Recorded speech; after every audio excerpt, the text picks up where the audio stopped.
Imagina por un segundo que tu hogar, ese lugar que debería ser tu refugio más seguro, es en realidad un campo de batalla invisible. No hablo de discusiones familiares, sino de algo más denso.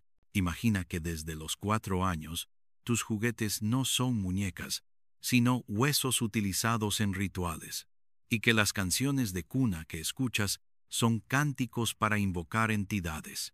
Es una imagen aterradora, pero para nuestra protagonista de hoy, Teresa, esa no era una película de terror. Era su lunes, su martes, su vida entera.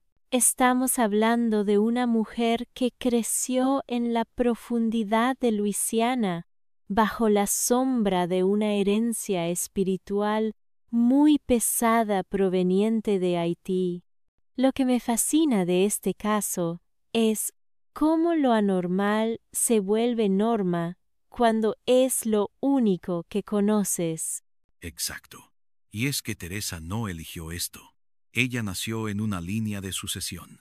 Su abuela era sacerdotisa vudú. Su madre heredó el puesto. Y ella, bueno, ella era la elegida para continuar la tradición. Pero hay un detalle que me heló la sangre al leer su testimonio: el miedo. Ella menciona que le enseñaron que el miedo era necesario. Eso es clave para entender la psicología detrás de esto.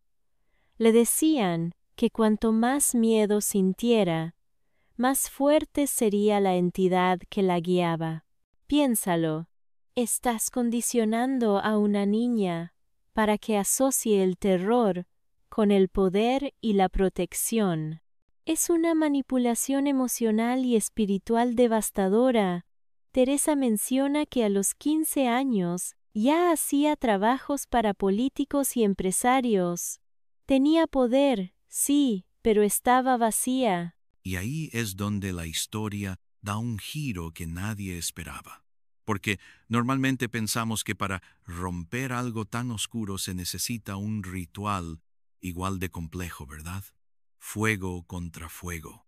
Pero aquí, todo cambia con un objeto simple dejado sobre una mesa.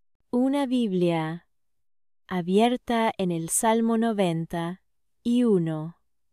Es fascinante el contraste. Tienes una casa llena de amuletos, sangre, altares y pactos complejos, y de repente entra una mujer, deja un libro abierto y dice una frase simple: solo Jesús puede verdaderamente guardarte. Y se va. Esa simplicidad fue más disruptiva que cualquier otro ritual. Lo increíble es la reacción del ambiente. Teresa cuenta que esa Biblia estuvo allí semanas. Y aquí es donde entra lo sobrenatural. Ella intenta deshacerse de ella, la tira contra la pared, y el libro ni se inmuta. Pero lo más impactante es el silencio. ¿Qué pasó con las entidades? Eso es lo que llamamos un cambio de atmósfera espiritual. Las entidades que Teresa invocaba, esas que le daban poder, de repente se callaron. Dejaron de responder. Imagina el pánico de Teresa. Su sistema de seguridad, por muy oscuro que fuera, dejó de funcionar ante la mera presencia de esa palabra. Es como si hubieras encendido una luz en un cuarto oscuro.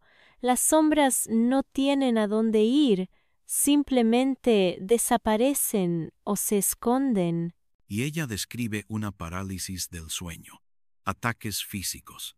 Es como si al intentar salir, la oscuridad le cobrara la factura. Ella menciona que un guía espiritual la amenazó en sueños por traicionar el pacto. Esto ya no es sugestión. Estamos hablando de marcas físicas en su cuerpo al despertar. Claro, es la resistencia. Cuando alguien intenta romper cadenas generacionales tan fuertes, la oposición es brutal. No es un camino de rosas. Ella perdió clientes. Su don se volvió en su contra. Pero fíjate en la paradoja. En medio de ese caos y terror absoluto, fue cuando encontró la verdadera paz por primera vez, al leer ese Salmo 91 en voz alta. El que habita al abrigo del Altísimo, morará bajo la sombra del Omnipotente. Esa frase, morará bajo la sombra. Para alguien que vivió bajo la sombra del miedo, cambiar de refugio debió ser un shock total. Y eso la lleva a esa pequeña iglesia. Me conmovió mucho esa escena. Entrar avergonzada, sentarse en la última fila, sintiendo que el techo se le iba a caer encima. Es el síndrome del impostor espiritual. Ella sentía que no pertenecía allí, que estaba demasiado sucia. Pero la reacción del pastor y la comunidad en ese primer momento fue crucial. No hubo juicio, hubo reconocimiento. El pastor vio su dolor, no su pecado, y esa liberación, ese grito que ella describe que salió de su interior, marca el fin de su esclavitud. Pero espera, porque aquí viene la parte práctica que creo que muchos oyentes necesitan escuchar.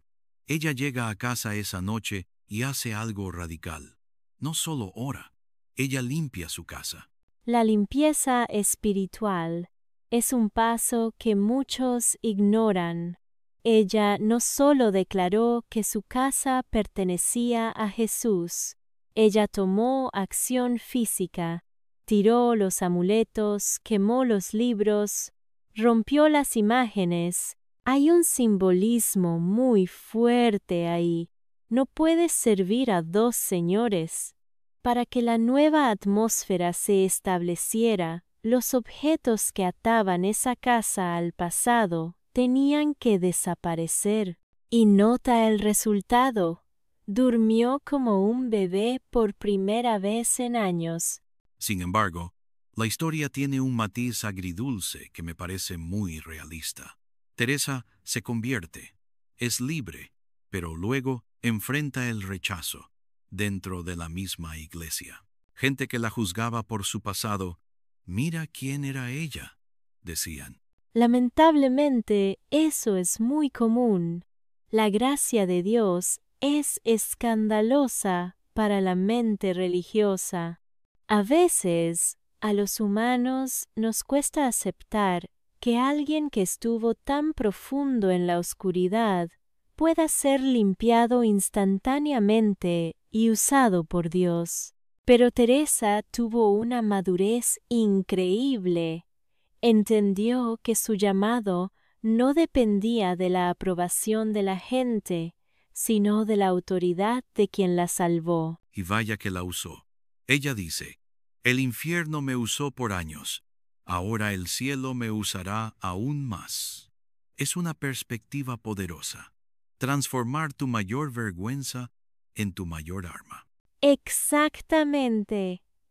Ella convirtió su testimonio en un manual de guerra. Ella sabe cómo opera el enemigo porque estuvo en sus filas. Sabe que las puertas se abren con cosas sutiles, música, horóscopos, resentimientos. Su advertencia final es muy seria. No subestimen la oscuridad, pero tampoco subestimen el poder de la luz. Me quedo con esa imagen de ella yendo al lote baldío a quemar todo lo que le quedaba, declarando que la sangre de Jesús tiene poder mientras el fuego consumía su pasado. Es un cierre definitivo. Y un nuevo comienzo. Teresa nos enseña que no importa cuán profundo sea el agujero, el brazo de Dios es lo suficientemente largo para sacarte. Y más importante aún, nos recuerda que la batalla espiritual es real. Muchos viven con ruidos extraños, pesadillas o una pesadez constante en sus hogares, y lo normalizan, tal como ella hizo al principio. Es cierto. A veces nos acostumbramos a vivir con un nivel de opresión que no es normal. Teresa menciona que el Salmo 90 se convirtió en su baluarte diario, no como una fórmula mágica, sino como una declaración de fe. Hay una diferencia enorme entre recitar algo por superstición y declararlo con fe. Teresa entendió que la autoridad no viene de las palabras en sí, sino de quién respalda esas palabras. Cuando ella dice, ningún mal te sobrevendrá, lo dice con la convicción de alguien que vio el mal cara a cara y lo vio retroceder. Para ir cerrando, me gustaría que reflexionáramos sobre lo que ella dijo al final. Ella ahora ayuda a otras mujeres, usa su pasado como puente. ¿Qué nos dice esto sobre el propósito del sufrimiento? Nos dice que nada se desperdicia. Dios es experto en reciclaje espiritual. Tomó una vida diseñada para la destrucción y la convirtió en un instrumento de sanidad. Si Teresa hubiera tenido una vida normal, quizás su impacto no sería tan profundo.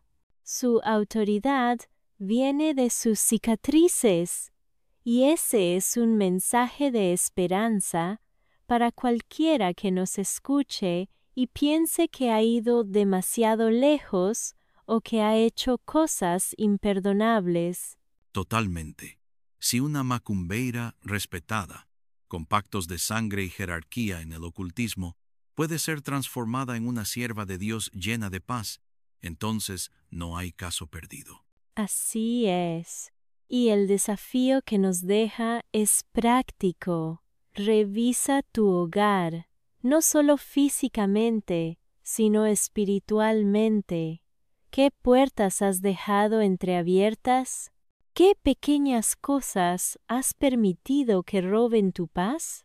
La oración que ella compartió no es complicada.